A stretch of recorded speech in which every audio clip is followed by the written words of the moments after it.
On the phone with us, Terry Ilous.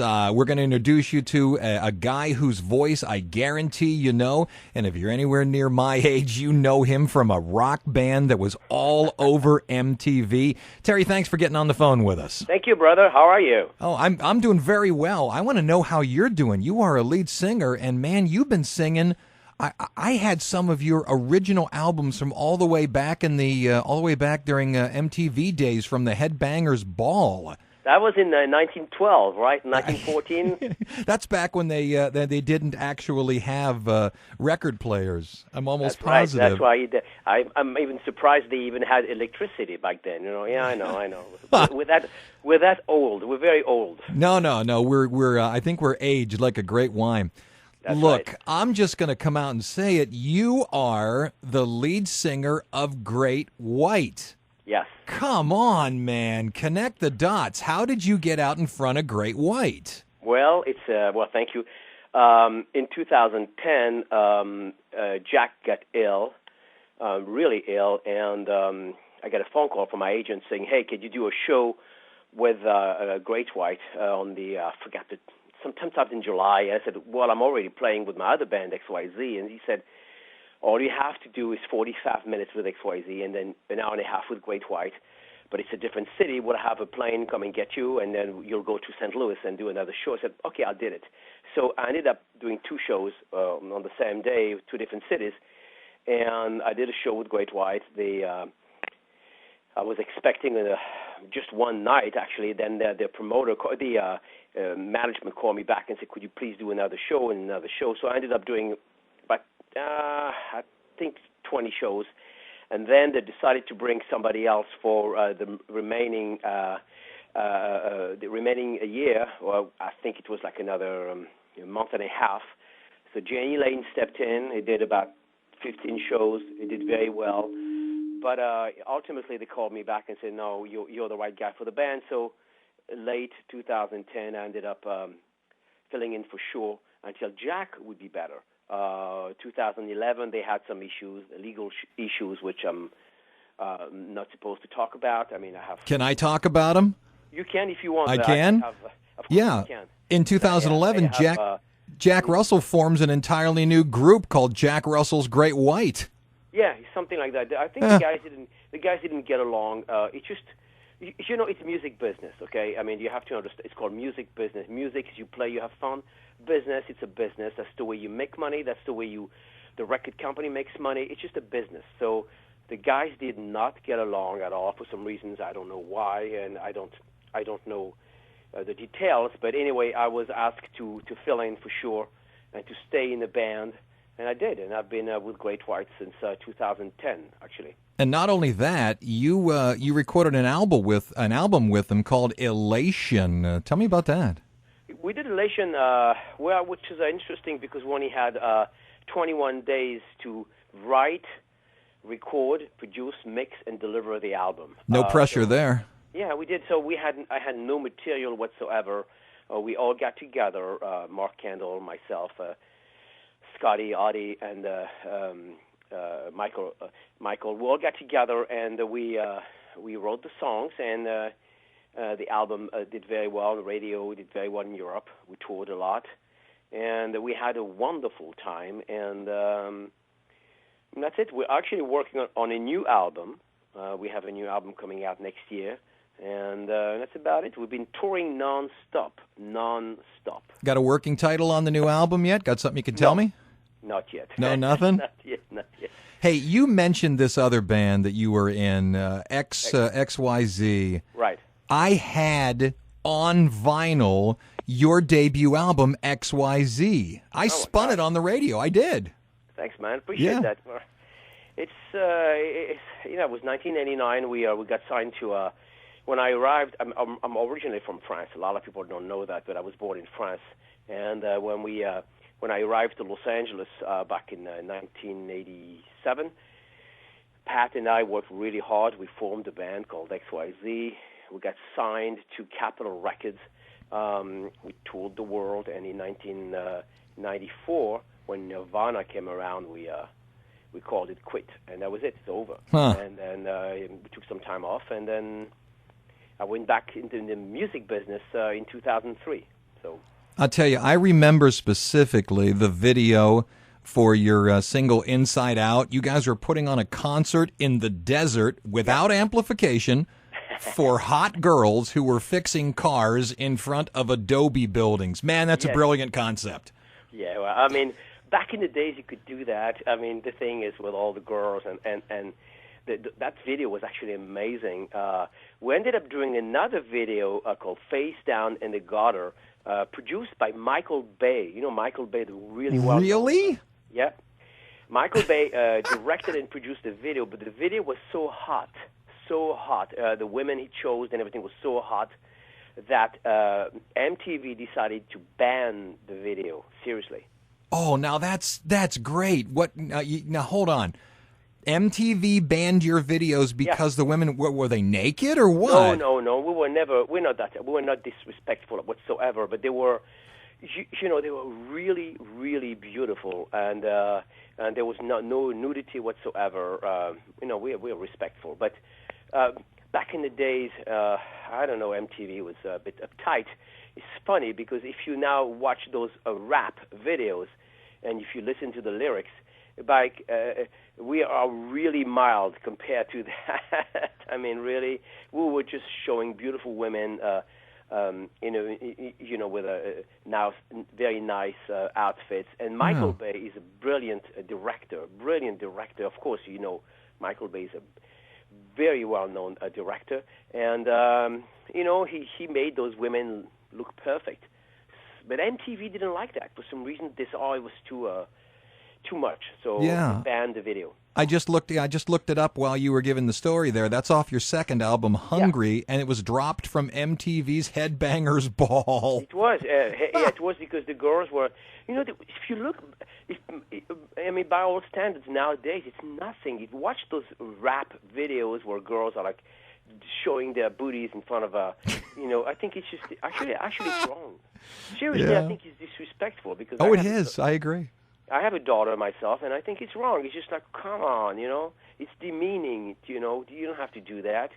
But hey, MTV back then became anti-rock. Remember the days when they stopped playing rock, So Nirvana was around, everybody was depressed and everything, and then rap came along, it was over. MTV sucks, let's face it. Wow. On that note, let's move along. The big thing I want to talk to you about, there's a website out there that's a crowdsourcing site that you're using right now, and I knew about other crowdsourcing sites, Kickstarter, things like that, but you're on something that I'm finding really interesting called Pledge Music, and I'm going to spell it for people who want to go and see it. Pledge Music, PLEDGEMUSIC, all one word.com, and I just want to know why you got on that one specifically rather than the big knowns, the Kickstarters, what have you. I think Pledge Music is more geared toward music. That's why it's called Pledge Music, more toward musicians. Kickstarter is actually really good as well. So is GoFundMe and everything. They're all really good. It's just Pledge Music is specifically made for musicians. So you have a project, and you want to...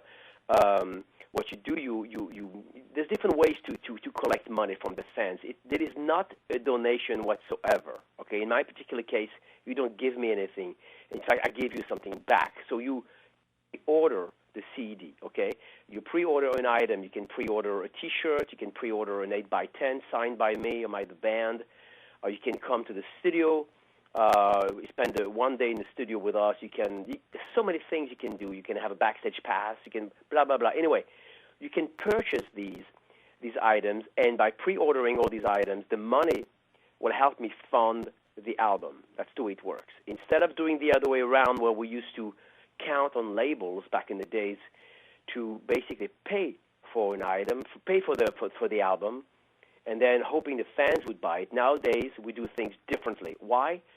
The music business has changed. There's no more labels, and people have a tendency to download everything for free, especially with sites. You have all those sites like Spotify and Pandora and all that stuff. not really helping the musicians, let's face it. Okay, I'm looking right now at your Pledge Music page, and just for the sake of argument, you're talking about the items that can be purchased. Mind if I list a couple for you? Sure, absolutely. Go ahead. Here's the one I'm most interested in. For $175, I sing for a rock band. And at the end of a concert, I'll play for 90 minutes straight. My throat hurts. And you say for $175, you'll do a 1-hour vocal lesson. Right. That's fantastic.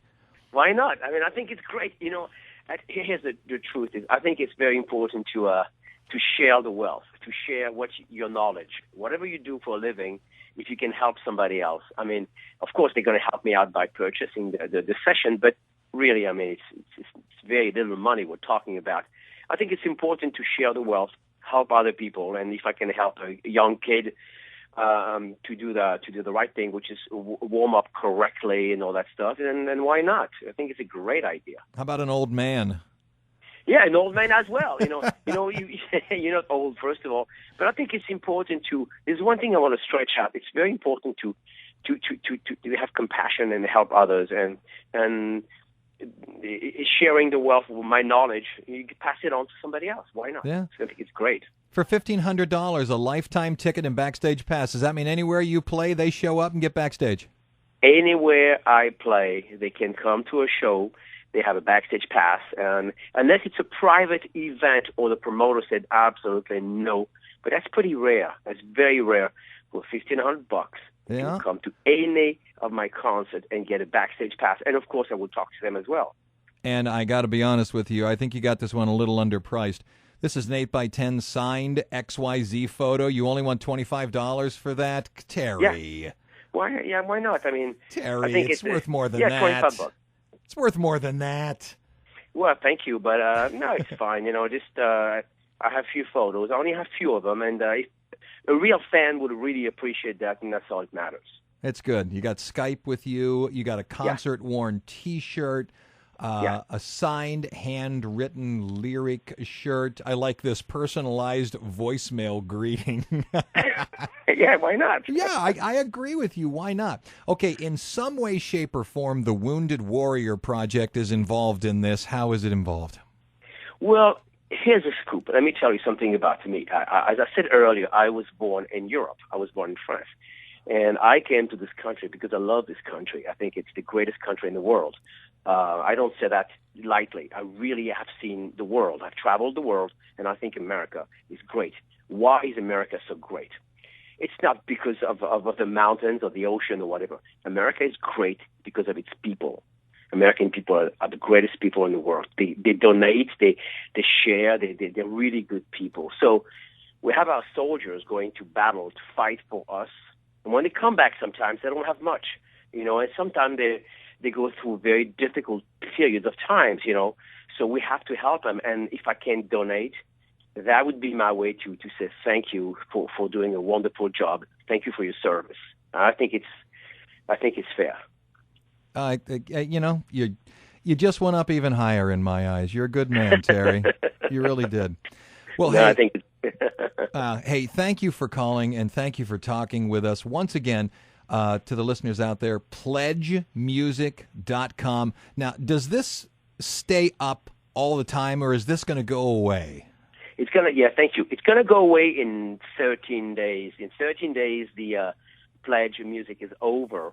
And if I don't reach the financial goal, then I would have nothing. Therefore, no new album, which is kind of a shame because it will be a very interesting album, a combination of rock, blues, with a bit of flamenco. So it's going to be really different. So we'll see.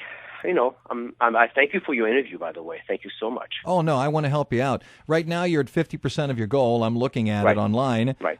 You got 13 days left, and hopefully we can help you out a little bit there. Once again, pledgemusic.com, and when you arrive, search Terry Ilous, and it's spelled I-L-O-U-S.